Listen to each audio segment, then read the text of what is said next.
और क्योंकि राष्ट्रपति जी के भाषण पे वही एक ऐसा समय होता है कि बहुत सारे विषयों पे अपनी बात आप रख सकते हैं। हम लोग एक बहुत बड़े समुदाय को, जो कमज़ोर वर्ग हैं, उनको रिप्रेजेंट करते हैं। उनके देश भर के इशू थे, हमें लगता था कि हम लोग उस पर अपनी बात रख पाएंगे। सदन नहीं चला क्योंकि सत्ता जो है वो सुनना नहीं चाहती आलोचनाओं को। और मैं इस बात को जान चुका हूं कि जब तक सत्ता नहीं चाहेगी सदन नहीं चलेगा।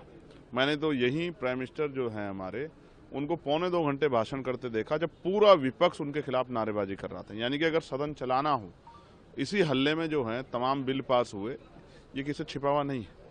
लेकिन मैं विपक्ष के साथियों को भी कहूँगा कि उनको भी कोशिश करनी चाहिए। जनता का इतना पैसा जो है खराब होता है कि सदन चले, विषय उठें, चर्चाएं हों, सरकार को जवाब देना पड़े। सरकार को हम जो हैं क्यों वॉक ओवर दे रहे हैं कि सरकार को जवाब ना देना पड़े।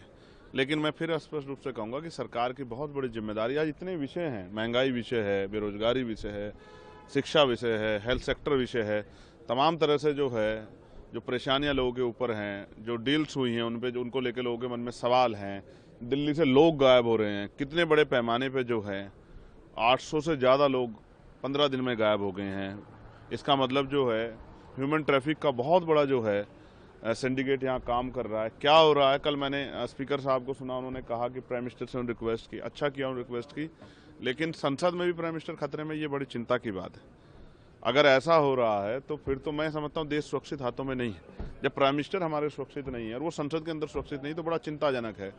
ये वास्तविकता में जो रिक्वेस्ट की जा रही है, क्या वास्तविकता में रिक्वेस्ट है या ये राजनीतिक जो है स्टंट है? इन सब चीज़ों को समझते मैं कहूँगा कि सत्ता और विपक्ष दोनों सहमति बना के सदन चलने दें। और आपको नहीं चलाना तो आप सब लोग वॉक ओवर कर जाओ, हमें अपनी बात कहने का मौका मिलना चाहिए। नगीना के क्षेत्र में बहुत सारी समस्या, हमें उन पर बात रखनी है और सरकार से जवाब मांगना है। कल मेरा क्वेश्चन लगा था 6 नंबर पे, लेकिन सदन नहीं चला क्योंकि स्पीकर सर ने ख़त्म कर दिया था, तो मैं अपनी बात नहीं रख पाया। मुझे बड़ी तकलीफ है कि हम लोग ये विषय नहीं उठा पा रहे हैं।